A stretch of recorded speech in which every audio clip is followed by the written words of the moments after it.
Lisir wangi sliramu tumaking sirno, ojo tangi kanmu guling, awas jok ngetoro, aku lagi bang wingo jin setan kang tak utusi dadyo sembarang wojo layu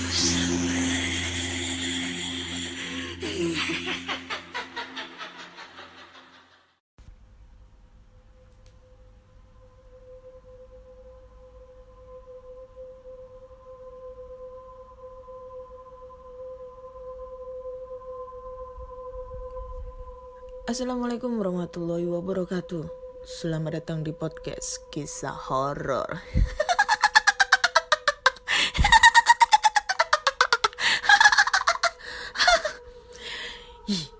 Balik lagi kan ketawaku, karena kemarin sempet banyak banget yang protes ketawanya mana, kangen sama ketawanya.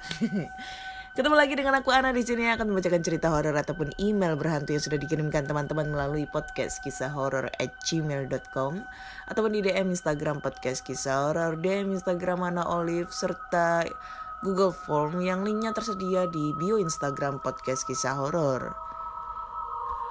Jumpa lagi di episode 92 dan hari ini hari Jumat dini hari tanggal 7 Mei 2021. Nggak kerasa kurang 5 hari lagi ya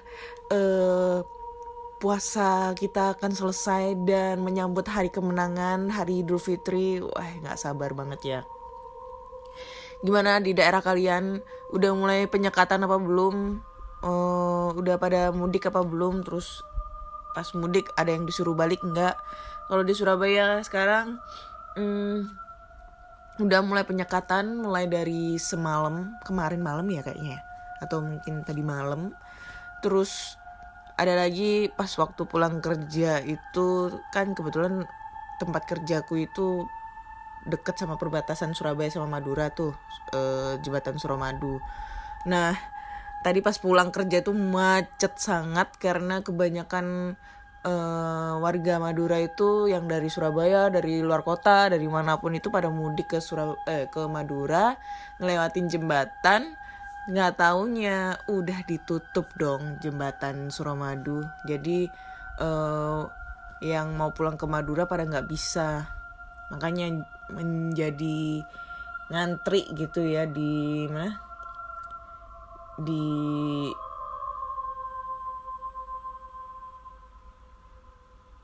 Di jembatan Suramadu. Nggak fokus deh aku. Kan ini bulan puasa, kenapa nggak fokus? Ya, kali ini udah banyak banget cerita-cerita horor yang udah masuk di podcast kisah horor, dan saatnya kita membaca ya. Dan cerita pertama datang dari email. Langsung aja kita bacakan ceritanya. Judulnya adalah Sosok Wanita Cina di Kantorku. Hai Mbak Ana, masih ingatkah aku? Sita. Aku akan menceritakan pengalamanku di kantor baru. Mbak Sita ini sering banget ya kirim-kirim cerita. Thank you banget. Tepat pada bulan Februari lalu, di mana aku baru saja diterima bekerja di kantor baruku yang ada di daerah Tangerang. Pertama kali aku menginjakan kakiku di kantor tersebut, aku sudah merasakan hal yang aneh. Baru saja aku memasuki ruang HRD, aku bisa mencium bau yang sangat menyengat dan sangat tidak enak di penciumanku. Awalnya aku tidak curiga, aku hanya berpikir mungkin bau ruangan yang pengap. Beberapa saat kemudian, ketika aku sudah menyelesaikan beberapa dokumen kontrak perusahaan, staf personalia mengantarku untuk ke ruanganku. Masih belum ada yang ganjil saat itu. Hanya saja, bau yang tidak sedap dari awal aku datang hingga aku pulang pada hari itu. Beberapa hari kemudian, tepat hari Kamis malam Jumat. Sore itu hujan begitu lebat, sekitar pukul 4 sore. Kebetulan, saat itu divisiku beberapa hari masih WFH dan sedikit sepi pada hari itu. Aku dan temanku masih di ruangan sibuk dengan kerjaan. Desain kita yang sedang deadline. Tidak lama aku ingin buang air kecil. Dengan sedikit berlari kecil, aku menuju kamar mandi. Oh ya, ruanganku lantai 3 dan ruanganku saling berhadapan dengan ruangan sales.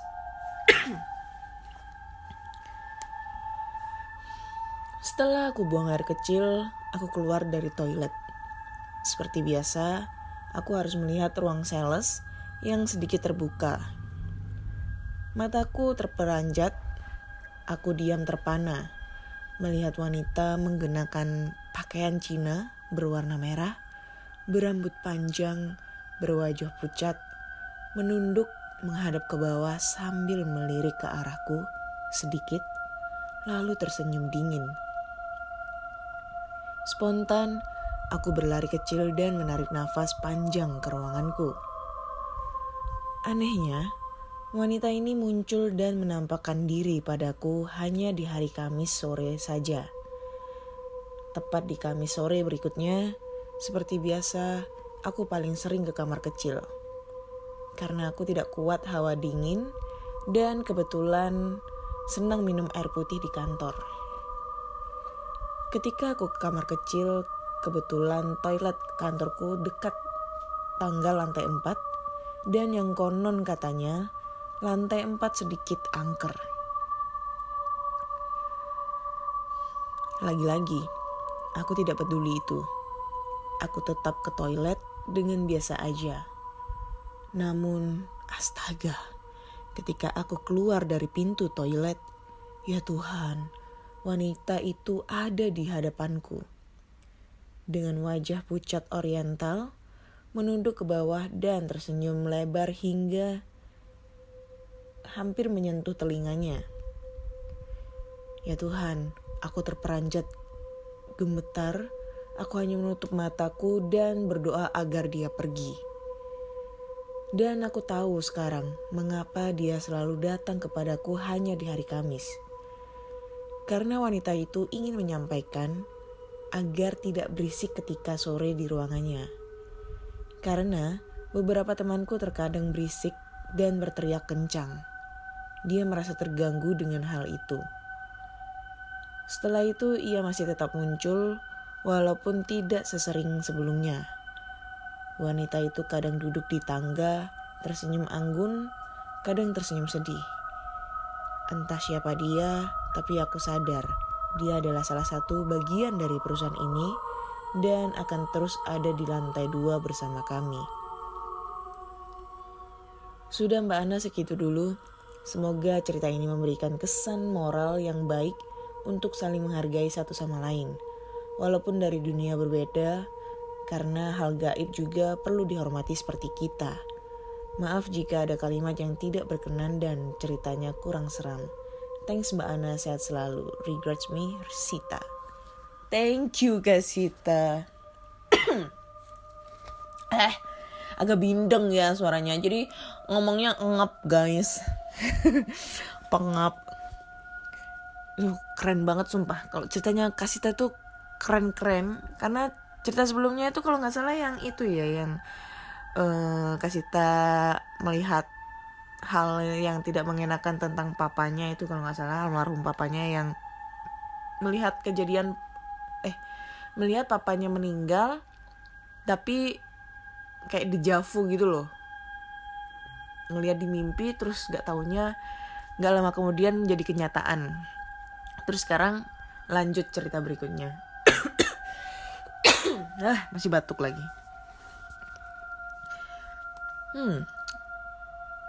setannya ini sekarang setannya tampilannya agak baik ya, agak kelihatan anggun, cantik, orang Cina ya kan, pakai baju Cina gitu kayak di film-film vampir.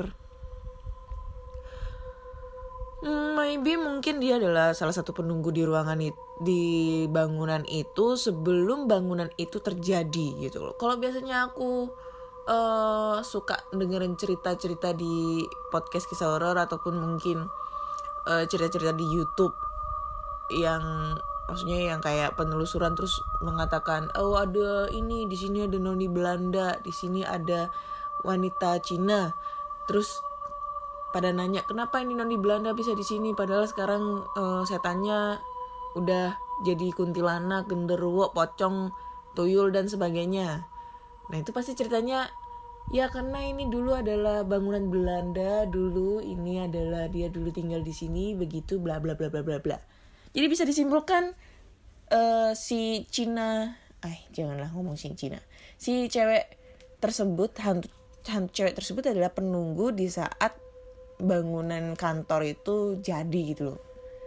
Mungkin dulunya itu rumahnya dia atau gimana. Terus pasti nanti bisa ketebak meninggalnya kenapa. Meninggalnya karena bunuh diri, dinikahkan sama orang tuanya tapi nggak suka, atau mungkin si cewek ini suka sama orang pribumi tapi orang tuanya nggak suka, akhirnya dia bunuh diri kayak gitu. Banyak banget ketebak banget kalau cerita-cerita kayak gitu tuh.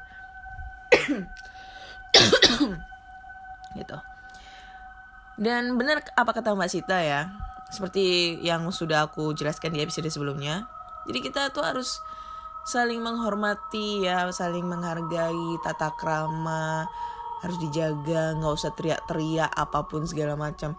Maksudnya kalau kita mau ketawa juga nggak usah terlalu berlebihan, alay banget kayak gitu loh. Secara kita itu hidup berdampingan cuy, ya kan, hidup berdampingan. Tuhan menciptakan kita itu saling berdampingan, bukan berdampingan sama manusia melainkan sama jin, sama makhluk hidup yang lainnya seperti hewan, tumbuhan dan lain-lain begitu loh. Jadi ya walaupun kita saling menghargai sesama manusia ya kita juga harus saling menghargai sama penunggu-penunggu syaiton di rejim di sana ya. Ya gitulah, aduh anjir lah ngomong apa aku. Itulah. Oke. Kita next ke cerita berikutnya. Surabaya hari ini panas banget sumpah.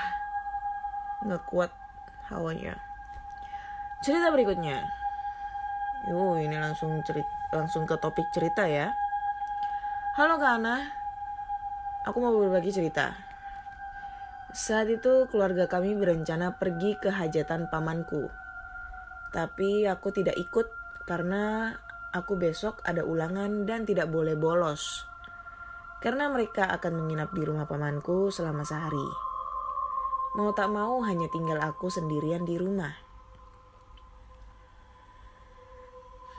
Siang itu aku melambaikan tangan kepada mobil yang isinya keluargaku itu terlihat mulai menjauh.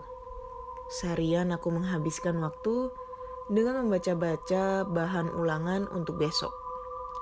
Lalu dilanjutkan menonton acara TV. Oh iya Kak, perkenalkan namaku Rino.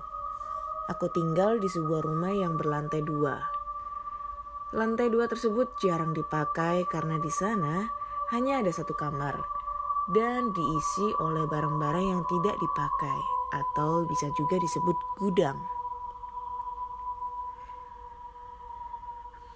Kamar itu tidak pernah ditutup supaya tidak pengap dan lembab. Malam pun tiba. Setelah sholat Isya, aku menonton TV di ruang keluarga. Beberapa lama kemudian, terdengar suara seperti langkah orang berjalan di atas. Suara itu seperti orang yang bolak-balik berjalan-jalan di gudang.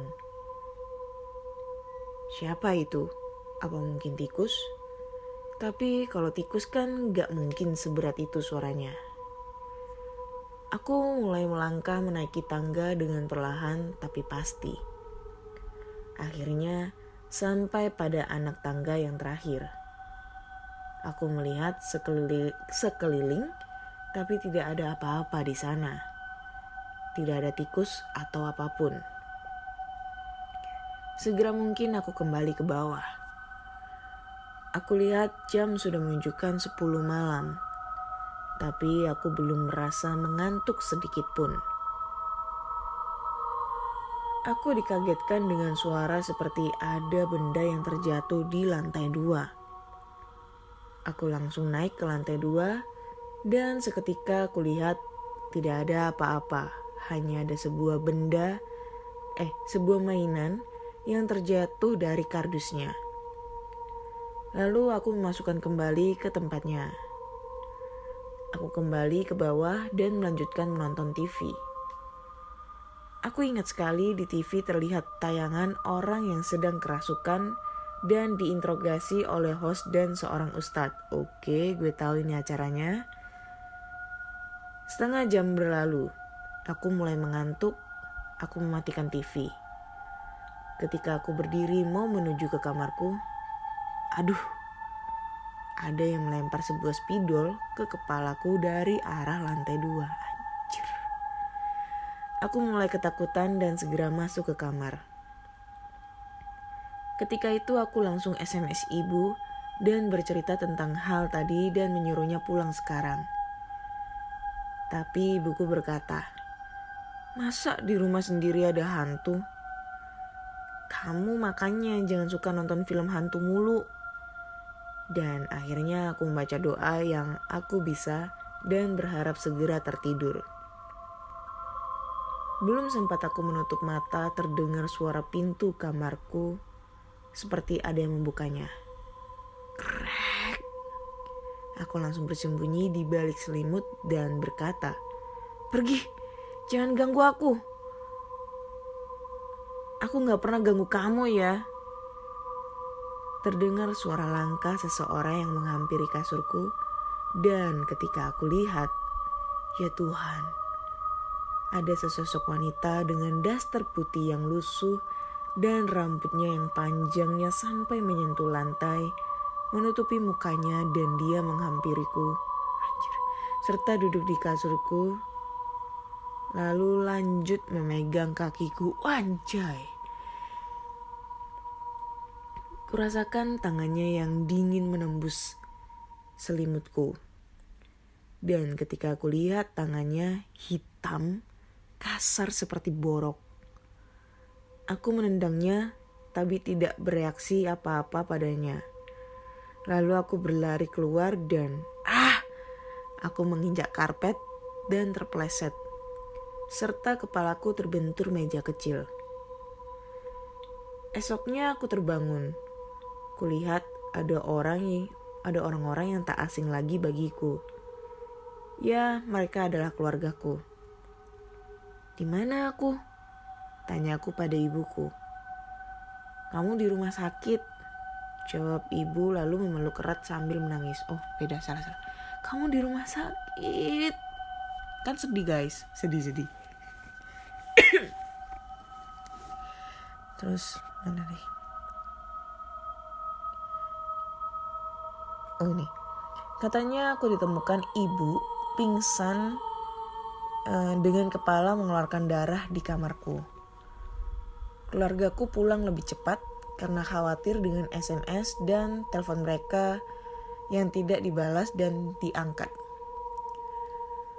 Lalu aku menceritakan semuanya pada mereka, apa yang baru saja menimpaku. 2 hari aku habiskan waktu di rumah sakit. Lalu aku dibolehkan pulang oleh dokter. Ketika sampai di rumah, ibu langsung memanggil seorang ustadz yang juga adalah tetangga. Setelah didoakan dan melakukan pengusiran hantu, lalu ia menjelaskan kepada kami kalau di gudang itu ada penunggunya. Dia adalah jin dari luar yang sedang mencari tempat tinggal baru, karena tempat lamanya telah dijadikan rumah oleh seseorang. Tetapi sekarang katanya sudah diusir dan rumahku sudah aman dari gangguan makhluk halus. Oh, fix ini lumayan serem ceritanya, anjir lah, gak bisa ngebayangin ya, kayak berasa di film cuy. Jeduk kena meja, langsung ngocor darahe, bercucuran darah, bareng semaput, pingsan, tangi, aku di mana gitu kan, kamu di rumah sakit gitu kan. Gila, kayak adegan di film, persis di film. Tapi ya anyway, mau percaya nggak percaya, tetap ini ceritanya serem.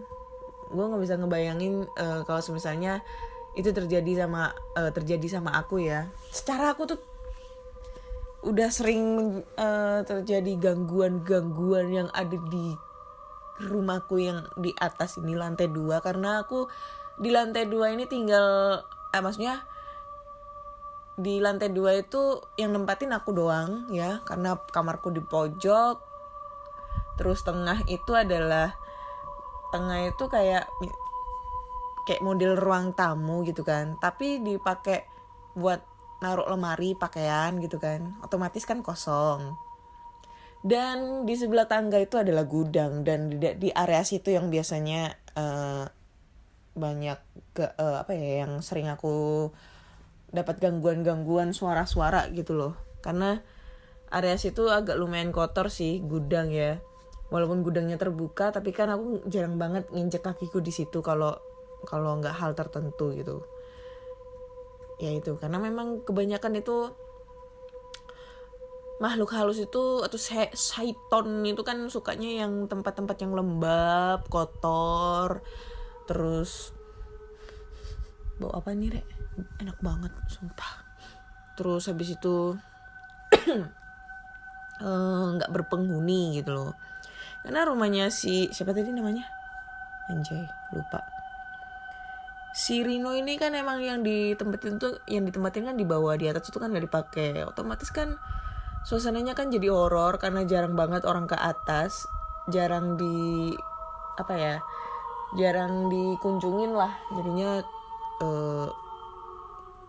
jadi sasaran empuk buat mereka buat dijadikan persinggahan buat para makhluk halus kayak gitu kan. Terus gak bisa ngebayangin dong, pegang dingin banget tangannya, anjay, pas dilihat ancuk hitam borokan, gak bisa dibayangin cuy, sumpah serem banget, serem. Oh ya, aku mau sedikit cerita nih ya, intermezzo dulu. Jadi kemarin tuh aku sedikit mendapat gangguan dari makhluk halus. Entah, nggak tahu ya, ini mungkin aku halu atau mungkin beneran, nggak tahu. Jadi kejadiannya itu kemarin lusa, aku kerja kan di salah satu sekolah SMK swasta gitu di Surabaya, dan kebetulan itu kan gedung sekolahnya itu lumayan angker itu loh. Soalnya dari cerita-cerita dari guru-guru sebelum aku masuk situ itu sering terjadi hal-hal di luar nalar gitu, maksudnya banyak banget gangguan makhluk halus gitu loh waktu itu. Nah, kebetulan ruanganku itu agak sedikit horor, dan di dalam satu ruangan itu tuh sama TU-ku gitu kan. Nah, kebetulan TU-ku ini lagi mudik ke Malang. Jadinya aku menempatin ruangan itu sendiri. Nah, kan ruangannya itu kan kayak ruangannya kecil, terus agak sedikit ibaratnya penuh gitu loh, karena banyak rapotnya anak-anak, ada PC, terus habis itu lemari-lemari besi, lemari buat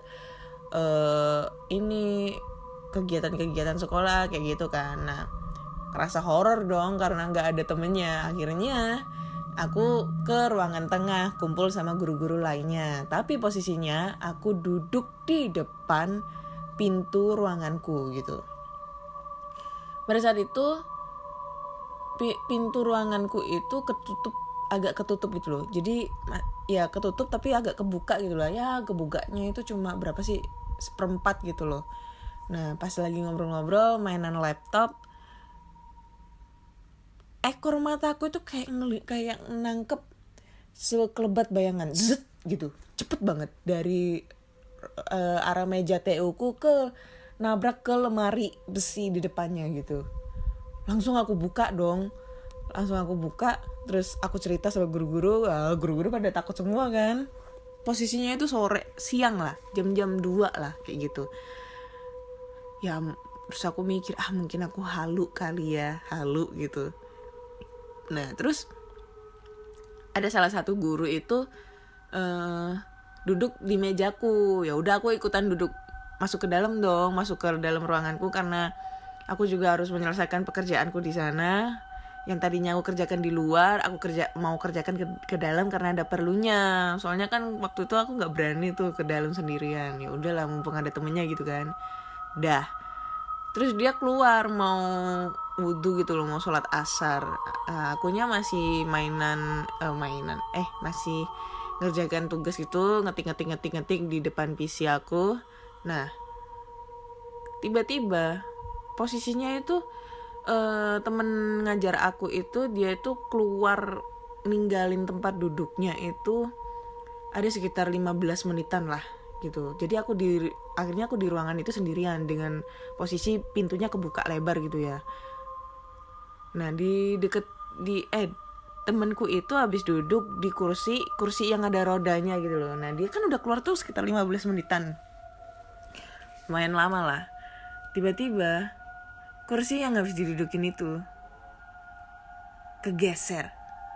Jadi kedengeran kayak gimana ya? Kalau kalian tahu suara roda kursi roda, rodanya itu kalau kegeser itu bunyinya kayak gimana? Nah, itu yang aku denger itu, krek gitu kan. Srek. Wih, anjir, apa itu? Langsung aku lari keluar, bodo amat, takut, dan aku lihat posisi kursinya itu udah berubah cuy, agak sedikit maju. Anjay, dalam batinku ini pasti guru agamaku tuh bohong banget. Katanya itu kalau bulan puasa setan pada dikerangkeng semua. Ini mana setan pada berkeliaran di sini gitu kan. Ya udah, habis itu aku cepet-cepet nyelesain tugas, ditemenin sama guru-guru yang lainnya, terus udah selesai langsung pulang. Udah,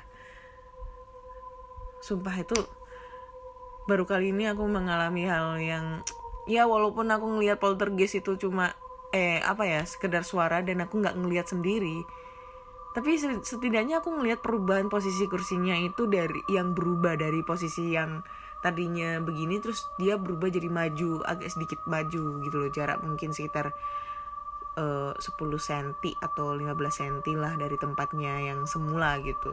Gila, itu serem banget. Nah itu baru kemarin lusa anjir, masih fresh-freshnya, makanya cerita langsung ke kalian. Kalian lanjut kita ke cerita berikutnya ya. Cerita berikutnya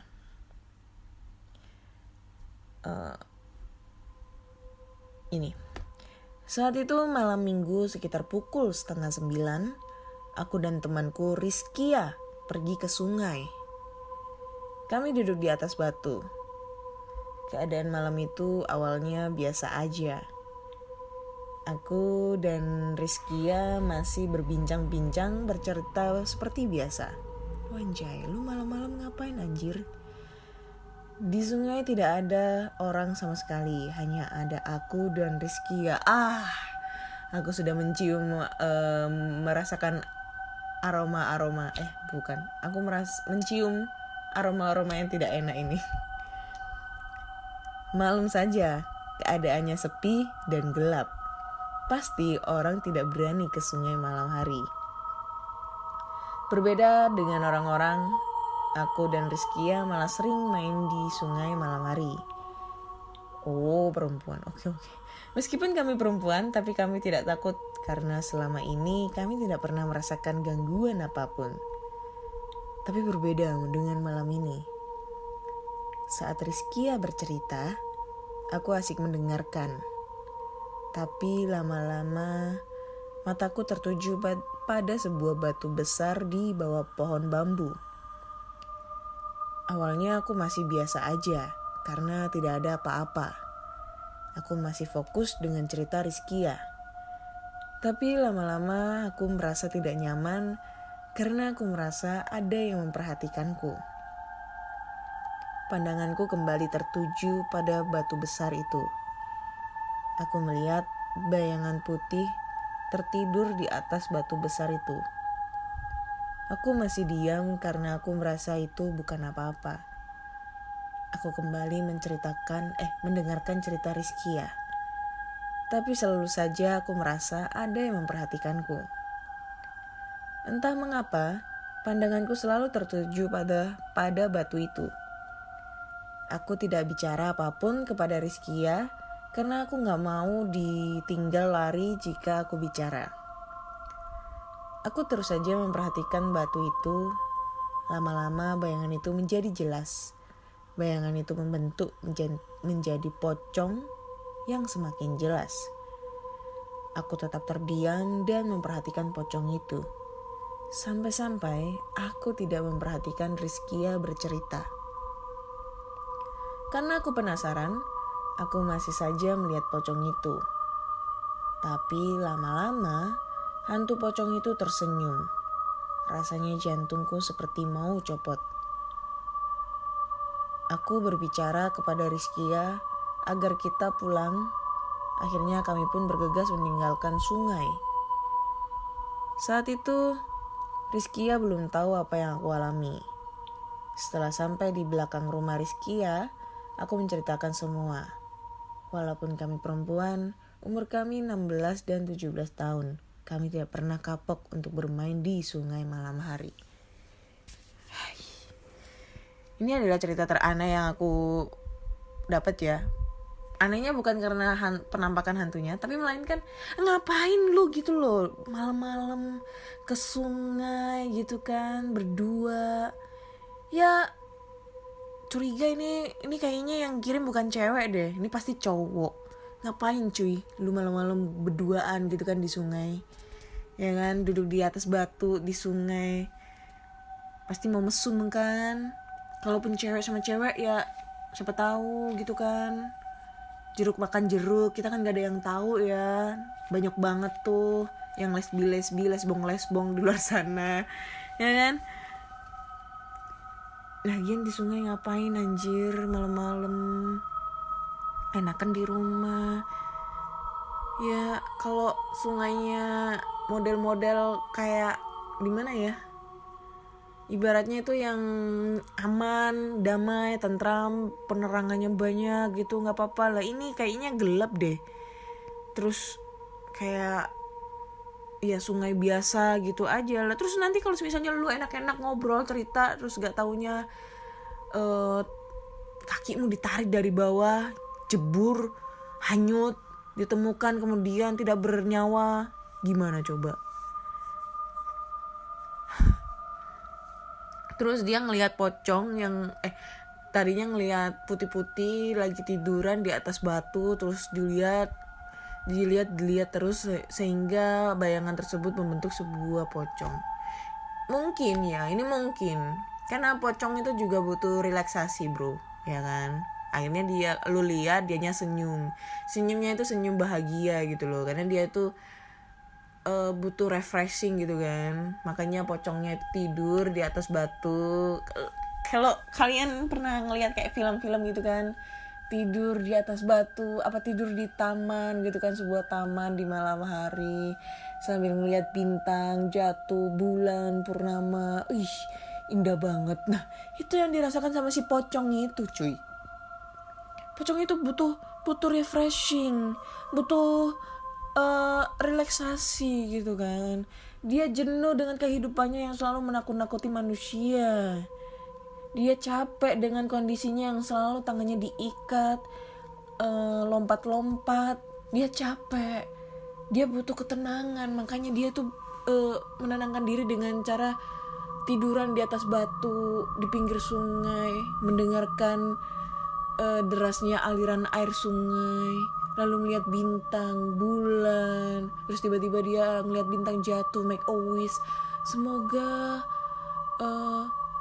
aku bisa terkabul berdoaku agar aku bisa menakut-nakuti manusia lagi.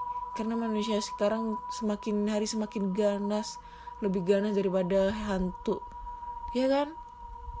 Karena manusia sekarang itu sukanya meluk-meluk pocong, habis itu ngelihat kakinya kuntilanak, habis gitu ngelihat apa namanya, ngata-ngatain pocong kayak konten di sebelah. Nah, kualat gua. Ya kan kayak gitu loh.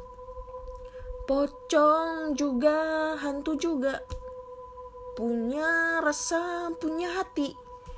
Gitu cuy. Anjir lah batuk. Ini gara-gara ngomongin konten sebelah jadinya batuk-batuk cuy. Ya kalau kalian tahu konten-konten yang aku maksud itu adalah seorang konten YouTube yang videonya udah pernah aku posting di feed Instagram aku tentang yang ngelihat kaki kuntilanak yang mulus, terus diraba-raba, meluk kuntilanak, meluk pocong. Anjir lah, pembodohan banget anjir. Sumpah, kalau lu punya Instagram si cewek itu, tolong tag di podcast kisah horor, gue mau nantang dia gitu kan. Kayak berani-berani aja gue. Gitu cuy. Ya nggak ada namanya, ini yang ngirim. Gue nebak ini lu pasti mau skiri papap ini sama cewek lu yang namanya Rizkia itu di pinggir sungai di atas batu. Iyalah, lu nyari lokasi yang aman karena jam segitu mana ada orang yang berani ke sungai. Zaman sekarang juga mau pup juga udah ada WC. Iya, kalau zaman dulu pup juga di sungai. Anjir. Lu mau skidi papap gitu di sungai karena di sungai lebih enak daripada di kebon, banyak nyamuk. Kalau di sungai kan sekalian kita nangkep ikan, bakar ikan cuy, habis capek langsung makan ikan. Gitu. Jangan ditiru di sungai, banyak gitu hotel. Oh iya udah murah. Nggak. Nggak guys, Oyo tutup sekarang karena lagi bulan puasa, takut digerebek. Oke, kayaknya cukup sekian dulu cerita di episode 92 ini. Udah 3 cerita yang udah aku bacakan. So buat kalian semua yang punya cerita-cerita horor ataupun pengalaman horor dari kakak, adik, ayah, ibu, tante, om, kakek, nenek, tetangga, saudara, pacar, selingkuhan, pelakor, bencong, atau siapapun itulah, terserah. Kalian bisa langsung aja kirim cerita kalian ke podcastkisahhoror@gmail.com ataupun di DM Instagram podcast kisah horor, DM Instagram Ana Olive, serta Google Form yang linknya tersedia di bio Instagram podcast kisah horor. Jangan lupa klik tombol follow di Instagram podcast kisah horor agar podcast aku bisa swipe up gitu, biar bisa jadi selebgram ya, bisa ngendorse dapat duit gitu. Dan jangan lupa klik tombol follow di Spotify agar kalian selalu update tentang cerita-cerita horor terbaru. Oke, thank you semua dan nantikan di episode berikutnya. Bye.